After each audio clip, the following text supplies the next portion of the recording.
Saudara Presiden Prabowo Subianto sudah menaikkan keputusan Presiden yang menunjuk Kuntadi sebagai Jaksa Agung Muda Tindak Pidana Khusus atau Jampitsus menggantikan Febri Adriansyah.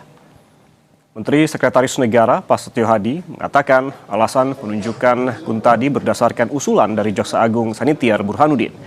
Kuntadi selama ini dikenal sebagai jaksa karir yang pernah menangani korupsi tata niaga timah dan pengadaan infrastruktur BTS Kominfo. Sebelum ditunjuk menjadi Jampitsus, Kuntadi menjabat sebagai Kepala Badan Pemulihan Aset Kejaksaan Agung sejak 20 November 2025.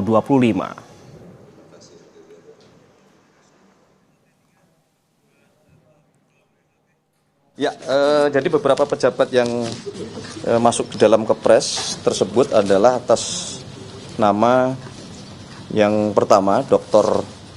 Asep Nana Mulyana, SH.M.Hum, selaku Wakil Jaksa Agung. Kemudian Dr. Leonard Eben Ezer Simanjuntak, SH.M.H, selaku Jaksa Agung Muda Tindak Pidana Umum. Kemudian Dr. Kuntadi, SH.M.H, selaku Jaksa Agung Muda Tindak Pidana Khusus. Sementara itu, Saudara, tim penyidik Kejaksaan Agung ini menerbitkan surat perintah penyidikan baru untuk menangani dugaan tindak pidana pencucian uang yang menyeret mantan Jaksa Agung Muda Tindak Pidana Khusus atau Jampitsus Febri Adriansyah. Penyidik Kejagung akan memeriksa ex-Jampitsus Febri sebagai saksi untuk dugaan kasus tindak pidana pencucian uang. Pemeriksaan akan dipantau oleh tim koordinasi dan supervisi Komisi Pemberantasan Korupsi, Komisi Kejaksaan RI, Korps Pemberantasan Tindak Pidana Korupsi Polri, serta Lembaga Perlindungan Saksi dan Korban.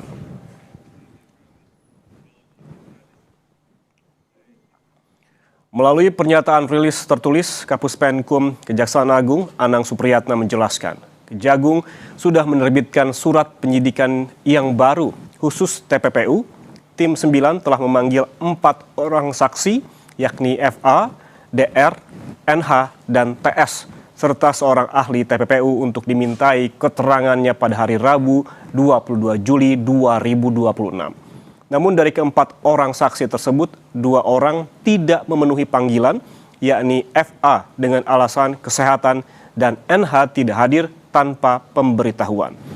Oleh karena itu, tim penyidik akan melakukan pemanggilan ulang pada Jumat 24 Juli 2026 atau hari ini.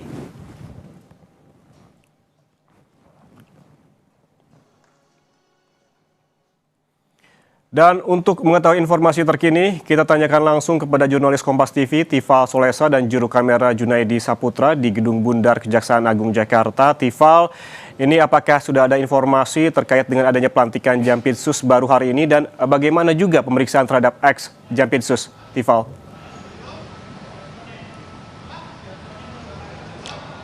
Informasi yang terakhir kali kami terima bahwa betul pelantikan akan berlangsung hari ini di area Kejaksaan Agung Jakarta Selatan. Namun dari konfirmasi terakhir otoritas Kejaksaan Agung kepada Kompas TV kira-kira 1 jam yang lalu, atau tepatnya pada pukul 7.26 pagi tadi waktu Indonesia Barat, Kompas TV menerima kabar akhir atau kabar terakhir bahwa proses pelantikan ini berlangsung tertutup, sehingga yang akan berada di area proses pelantikan, kabar terakhir yang saya terima, berada di gedung utama Kejaksaan Agung ini hanya dari lingkup internal Kejagung, termasuk Jaksa Agung Sanitiar Burhanuddin yang melantik para pejabat baru ini. Tentu ini juga menarik untuk dicermati saat beberapa nama baru ini menempati pos kerja baru, khususnya Kuntadi yang menjadi Jaksa Agung Muda Tindak Pidana Khusus Jampitsus menggantikan Febri Adriansyah yang terjerat dalam kasus 3 korupsi besar yang saat ini juga sudah dipegang oleh tim 9 di Gedung Bundar Jaksa Agung Muda Tindak Pidana Khusus Jakarta Selatan. Apakah ada alasan khusus yang membuat agenda pelantikan ini berlangsung secara tertutup? Ini juga yang masih kami tunggu karena terakhir kali kami mendapatkan informasi di gedung utama Kejaksaan Agung Jakarta Selatan, persisnya di area lobi, nantinya akan digelar konferensi pers. Apakah konteks konferensi pers ini berkaitan langsung dengan pelantikan yang berlangsung hari ini atau justru ada perkembangan-perkembangan lain, utamanya perkembangan penanganan perkara yang menjerat FA selaku ex Jampitsus untuk penanganan 3 kasus korupsi besar yang saat itu ditangani, terutama yang pernah ia pegang dalam kapasitasnya saat itu sebagai Jaksa Agung Muda Tindak Pidana Khusus Kejaksaan Agung di Jakarta Selatan ini. Beberapa nama yang dilantik hari ini sebetulnya sudah sempat disampaikan juga oleh Menteri Sekretaris Negara Prasetyo Hadi kepada wartawan Istana saat itu. 5 pejabat yang dimaksud dalam hal ini adalah Wakil Jaksa Agung, kemudian Jaksa Agung Muda Tindak Pidana Umum atau Jampidum, Jampitsus yang saya sebut tadi Kuntadi menggantikan Febri Adriansyah, lalu ada Kepala Badan Pendidikan dan Pelatihan, serta Kepala Badan Pemulihan Aset. Beberapa nama ini kalau saya rincikan dalam keterangan terakhir yang disampaikan oleh Prasetyo Hadi kemudian dilantik hari ini kabarnya adalah Wakil Jaksa Agung Asep Nana Mulyana. Terakhir kali ia menjabat sebagai Jaksa Agung Muda Tindak Pidana Umum atau Jampidum pada tahun 2024 menggantikan Fadel Zumhana yang meninggal dunia pada Mei tahun 2024 lalu. Dalam rekam jejaknya sebetulnya sudah beberapa pos yang dia tempati, baik itu sebagai Kepala Kejaksaan Negeri maupun di level Kejaksaan Tinggi. Terakhir kali sebelum ia menjabat sebagai Jampidum atau Jaksa Agung Muda Tindak Pidana Umum, Asep Nana Mulyana ini menjabat sebagai Kepala Kejaksaan Tinggi Jawa Barat di tahun 2021 dan pernah menjadi Kepala Kajati Banten di tahun 2020. Kemudian Jaksa Agung Muda Tindak Pidana Umum, mengingat Asep Nana Mulyana ini naik menjadi Wakil Jaksa Agung, posisi Nana di Jampidum ini digantikan oleh Leonard Ebenezer Simanjuntak. Sebelumnya ia pernah menjabat sebagai Kepala Pusat Penerangan Hukum Kejaksaan Agung, kemudian mendapatkan pos tugas baru sebagai Kepala Kejaksaan Tinggi Banten, dan juga pernah bertugas di beberapa kejaksaan negeri, termasuk di Kejaksaan Tinggi Sulawesi Selatan di Sulsel. Itu untuk nama Jampidum. Nah, Kuntadi yang menjadi Jaksa Agung Muda Tindak Pidana Khusus ini menggantikan Febri Adriansyah. Sebelumnya di level Gedung Bundar ini, Kuntadi ini pernah berstatus sebagai Direktur Penyidikan Jampitsus dan pernah menangani beberapa kasus, terutama salah satunya juga pernah menarik perhatian publik saat itu adalah penanganan korupsi BTS di Kementerian Komunikasi dan Informatika atau Kemenkominfo yang menjerat mantan Menkominfo saat itu. Kemudian pernah pula menjabat sebelum akhirnya menjadi Jampitsus, ia mendapatkan tugas sebagai Kepala Badan Pemulihan Aset dan ikut terlibat dalam beberapa penanganan perkara soal penertiban kawasan hutan atau PKH yang kemudian ada Satgas khususnya di situ, Satgas PKH. Ia kemudian membantu untuk mengumpulkan beberapa data-data soal kerugian negara, potensi mana saja yang sudah bisa dikembalikan, dipulihkan asetnya, dan dalam beberapa kesempatan, terutama dalam era pemerintahan Presiden Prabowo Subianto ini, dalam berbagai konferensi pers atau beberapa agenda untuk penyerahan aset negara, Kuntadi juga hadir untuk menjadi perwakilan dari Badan Pemulihan Aset di bawah naungan Kejaksaan Agung Republik Indonesia. Pernah juga menjadi Kepala Kejaksaan Negeri Jakarta Pusat di tahun 2018. Ia dipromosikan pernah menjadi Asisten Umum Jaksa Agung. Itu untuk posisi Jampitsus. Nama lainnya adalah Harli Siregar. Harli ini pernah juga menjabat sebagai Kepala Pusat Penerangan Hukum Kejaksaan Agung sampai pada akhirnya tak lama setelah itu ia menjabat sebagai Kepala Kejaksaan Tinggi Sumatera Utara. Dan dalam berbagai catatan yang saya terima, ini diolah lagi dari beberapa sumber, ia pernah menjabat sebagai Inspektur 3 Jamwas Kejagung, Jamwas Jaksa Agung Muda Bidang Pengawasan, dan pernah juga menjadi Kepala Kejaksaan Tinggi di Provinsi Papua Barat. Nah, pengganti dari Kuntadi, karena Kuntadi berpindah tugas ke Gedung Bundar ini di Jampitsus, posisi Badan Pemulihan Aset dipegang saat ini oleh Patris Yusrian Jaya. Patris ini punya catatan sebagai Wakil Kepala Kejaksaan Tinggi DKI Jakarta, pernah jadi Wakajati Nusa Tenggara Barat, pernah pula menjadi Kepala Kejaksaan Tinggi Sulawesi Tenggara, dan sebelum akhirnya ia didapuk atau dilantik hari ini sebagai Kepala Badan Pemulihan Aset menggantikan Kuntadi, ia pernah berstatus sebagai Kepala Kejaksaan Tinggi DKI Jakarta. Itu gambaran dari beberapa nama, profil dari beberapa nama yang informasi terakhir yang kami pahami dilantik hari ini oleh Jaksa Agung Sanitiar Burhanuddin. Tapi yang juga menarik sekali lagi, yang menarik untuk dicermati, agenda pelantikan ini berlangsung secara tertutup.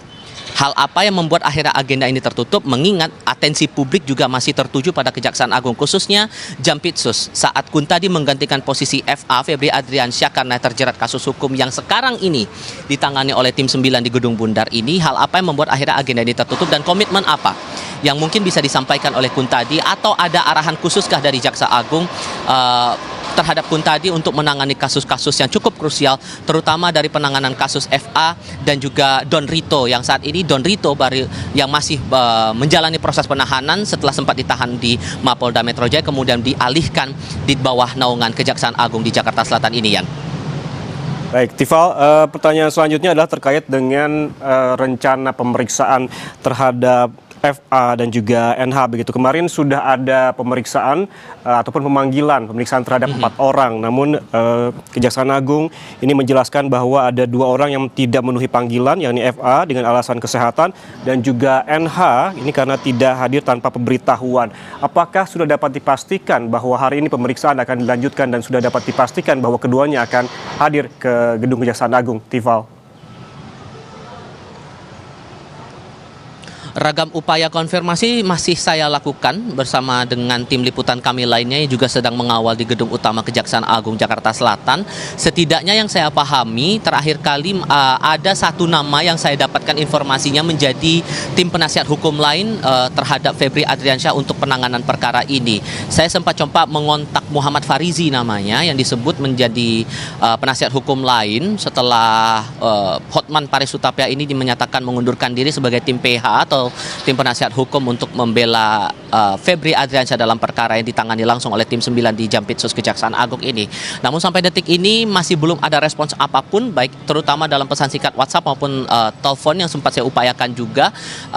Terlebih lagi dari otoritas Kejaksaan Agung, setidak-tidaknya dari Kepala Pusat Penerangan Hukum Kejaksaan Agung, Anang Supriyatna, masih kami tunggu penjelasannya apakah sudah ada konfirmasi terhadap beberapa pihak, khususnya yang menjadi atensi adalah Febri Adriansyah, mengingat sampai dengan saat ini sejak kasus diumumkan beberapa pekan lalu, Febri tidak ditahan dengan penilaian dari penyidik ini masih kooperatif untuk menjalani setiap proses hukum yang berjalan di tim 9 Kejaksaan Agung atau di tim 9 Jampitsus Kejaksaan Agung ini. Sejak saya tiba di Gedung Bundar ini, kira-kira dalam kurun 1,5 jam terakhir ini, belum ada pergerakan signifikan, baik itu di area pintu depan Gedung Bundar maupun akses belakang Gedung Bundar Jampitsus Kejaksaan Agung ini. Kendaraan yang melintas pun juga terbilang terbatas. Karena begini, saya beri gambarannya. Saat ini di Kompleks Kejaksaan Agung, area terbilang cukup terbatas, mobilitas juga terbatas karena ada pengerjaan pembangunan Gedung Pusat Penerangan Hukum Kejaksaan Agung juga. Sehingga akses yang terbatas ini berpeluang juga masalah mobilitas menuju ke Gedung Jampitsus ini. Akses yang berdekatan langsung dengan Gedung Jampitsus hanya diterapkan bagi mereka yang merupakan pejabat tingkat eselon 1 di Kejaksaan Agung di Jakarta Selatan ini. Jadi tidak bisa untuk umum. Nah, kita perlu ingat bahwa status Febri Adriansyah ini sudah tidak lagi menjabat sebagai Jampitsus, tidak lagi menjadi pejabat eselon 1 di lingkungan Kejaksaan Agung, sehingga potensinya akan berada ke jalur umum, jalur publik yang akan mengarah menuju ke Gedung Bundar ini. Sampai detik ini, saya dan tim liputan lainnya di kawasan Kejaksaan Agung ini belum melihat ada tanda-tanda signifikan dari kedatangan Febri Adriansyah menuju ke Gedung Bundar untuk menjalani pemeriksaan hari ini. Kenapa kemudian ini penting? Karena kemarin dalam rilis terakhir yang disampaikan oleh Kepala Pusat Penerangan Hukum Kejaksaan Agung yang terbit kemarin di tanggal 23 Mei 2026 lalu disebutkan bahwa Febri ini tidak bisa hadir dalam panggilan di tanggal 22 Juli lalu di hari Rabu dengan alasan kesehatan. Yang menarik untuk dicermati bagaimana kondisi FA saat ini, apakah memang masih memungkinkan untuk menjalani proses pemeriksaan atau ada peluang untuk kembali diundur. Dan dalam konteks ini apakah FA ini akan fokus diperiksa dalam satu perkara atau ada beberapa perkara? Karena begini, Yan, yang terakhir kali kami pahami, tim 9 Kejaksaan Agung, khususnya di Jampitsus Kejaksaan Agung, sudah menerbitkan total 4 surat perintah dimulai penyidikan atau sprindik untuk perkara yang menjerat FA dan juga tersangka Don Rito. sprindik ini sudah terbit lebih dulu, yaitu masalah korupsi batubara, kemudian Asabri, lalu juga ada kasus yang lainnya. Nah, yang terbaru dalam rilis terakhir yang disampaikan oleh Kapus Penkum, ada sprindik tentang dugaan pidana pencucian uang. Apakah keempat-empat ini yang akan digali langsung oleh penyidik tim 9 atau hanya salah satu diantaranya? Ini masih butuh konfirmasi lagi, termasuk dinamika di gedung Jampitsus ini ya. Oke, baik. Pertanyaan besarnya, apakah pemeriksaan terhadap 2 orang lagi termasuk FA dan juga NH akan dilakukan hari ini atau kembali diundur? Nanti kita akan kembali menghubungi Anda, Tifa, untuk mengetahui informasi terbaru. Terima kasih jurnalis Kompas TV, Tifa Solesa, dan juga juru kamera Junaidi Saputra atas laporan langsungnya dari Gedung Bundar Kejaksaan Agung Jakarta. Selamat bertugas kembali.